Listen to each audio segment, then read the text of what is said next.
Chapter 15. Mr. Pendanski filled the canteens.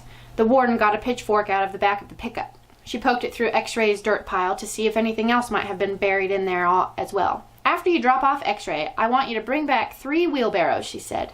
X-Ray got in the pickup. As the truck pulled away, he leaned out the window and waved. "Zero," said Warden, "I want you to take over X-Ray's hole." She seemed to know that Zero was the fastest digger. "Armpit and Squid, you will keep digging where you have been," she said, "but you're each going to have a helper. Zigzag, you help Armpit. Magnet will help Squid, and Caveman, you'll work with Zero. We're going to dig the dirt twice. Zero will dig it out of the hole, and Caveman will carefully shovel it into a wheelbarrow. Zigzag will do the same for Armpit, and the same with Magnet and Squid. We don't want to miss anything. If either of you find something, you'll both get the rest of the day off. And a double shower. When the wheelbarrows are full, you are to dump them away from this area. We don't want any dirt piles to get in the way." The warden remained at the site for the remainder of the day, along with Mr. Pendanski and Mr. Sir, who showed up after a while. Occasionally, Mr. Sir would leave to take water to the other groups of campers, but otherwise he and the water truck stayed parked there. The warden saw to it that nobody in Group D was ever thirsty. Stanley did as he was told. He carefully looked through all the dirt dug up by Zero as he shoveled it into a wheelbarrow, though he knew he wouldn't find anything. It was easier than digging his own hole. When the wheelbarrow was full, he took it a good distance away before dumping it. The warden couldn't keep still. She kept walking around looking over the boys' shoulders and sticking her pitchfork through the dirt piles. "You're doing fine, just fine," she told Stanley. After a while, she told the boys to switch places so that Stanley, Zigzag, and Magnet dug in the holes, and Zero, Armpit, and Squid shoveled the excavated dirt into the wheelbarrows. After lunch, Zero took over the digging again, and Stanley returned to the wheelbarrow. "There's no hurry," the warden said several times. "The main thing is to not miss anything." The boys dug until each hole was well over 6 feet deep and wide. Still, it was easier for 2 boys to dig a 6-foot hole than it was for 1 boy to dig a 5-foot hole. "All right, that's enough for today," the warden said. "I've waited this long, I can wait another day." Mr. Sir drove her back to her cabin. "I wonder how she knew all our names," Stanley said as he walked back to the compound. "She watches us all the time," said Zigzag. "She's got hidden microphones and cameras all over the place. In the tents, the rec room, the shower." "Shower?" asked Stanley. He wondered if Zigzag was just paranoid. "The cameras are tiny," said Armpit. "No bigger than the toenail on your little toe." Stanley had his doubts about that. He didn't think they could make cameras that small. Microphones, maybe. He realized that was why X-Ray didn't want to talk to him about the gold tube at breakfast. X-Ray was afraid the warden might have been listening. One thing was certain. They weren't just digging to build character. They were definitely looking for something. And whatever they were looking for, they were looking in the wrong place. Stanley gazed out across the lake, toward the spot where he had been digging yesterday when he found the gold tube. He dug the hole into his memory. Chapter 16. As Stanley entered the rec room, he could hear X-Ray's voice from all the way across the room. "See what I'm saying?" X-Ray said. "Am I right or am I right?" The other bodies in the room were little more than bags of flesh and bones, dumped across broken chairs and couches. X-Ray was full of life, laughing and waving his arms around as he talked. "Yo, Caveman, my man!" he called out. Stanley made his way across the room. "Hey, slide over, Squid," said X-Ray. "Make room for the Caveman." Stanley crashed on the couch. He had looked for a hidden camera in the shower. He hadn't seen anything, and he hoped the warden hadn't either. "What's the matter?" asked X-Ray. "You guys tired or something?" He laughed. "Hey, keep it down, will you?" groaned Zigzag. "I'm trying to watch TV." Stanley glanced uncertainly at Zigzag, who was staring very intently at the busted television screen.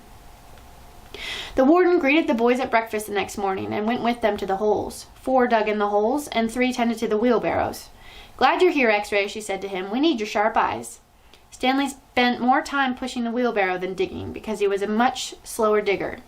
He carted away the excess dirt and dumped it into previously dug holes. He was careful not to dump any of it in the hole where the gold tube was actually found. He could still see the tube in his mind.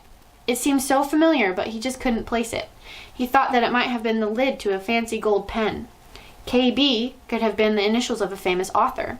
The only famous authors he could think of were Charles Dickens, William Shakespeare, and Mark Twain.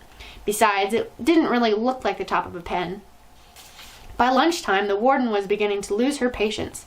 She made them eat quickly so they could get back to work. "If you can't get them to work any faster," she told Mr. Sir, "then you're going to have to climb down there and dig with them." After that, everyone worked faster, especially when Mr. Sir was watching them. Stanley practically ran when he pushed his wheelbarrow. Mr. Sir reminded them that they weren't Girl Scouts. They didn't quit digging until after every other group had finished. Later, as Stanley sat sprawled across an understuffed chair, he tried to think of a way to tell the warden where the tube was really found, without getting himself or X-ray into trouble. It didn't seem possible.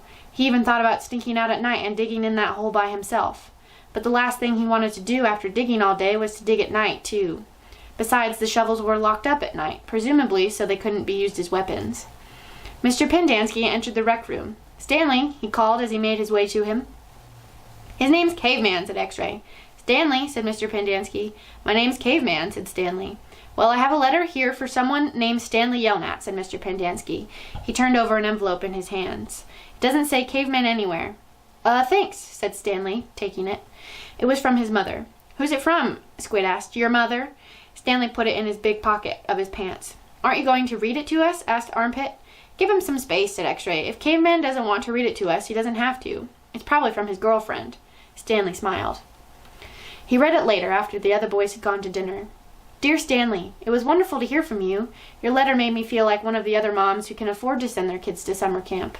I know it's not the same, but I am very proud of you for trying to make the best of a bad situation.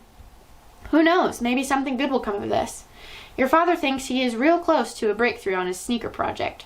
I hope so. The landlord is threatening to evict us because of the odor. I feel sorry for the little old lady who lived in a shoe. It must have smelled awful. Love from both of us." "What's so funny?" Zero asked. It startled him. He thought Zero had gone to dinner with the others. "Nothing, just something my mom wrote." "What'd she say?" Zero asked. "Nothing." "Oh, sorry," said Zero. "Well, see, my dad is trying to invent a way to recycle old sneakers, so the apartment kind of smells bad because he's always cooking these old sneakers. So anyway, in the letter, my mom said she felt sorry for that little old lady who lived in a shoe, you know, because it must have smelled bad in there." Zero stared at him blankly. "You know the nursery rhyme?" Zero said nothing. "You've heard the nursery rhyme about the little old lady who lived in a shoe?" "No." Stanley was amazed. "How does it go?" asked Zero. "Didn't you ever watch Sesame Street?" Stanley asked. Zero stared blankly. Stanley headed on to dinner. He would have felt pretty silly reciting nursery rhymes at Camp Green Lake.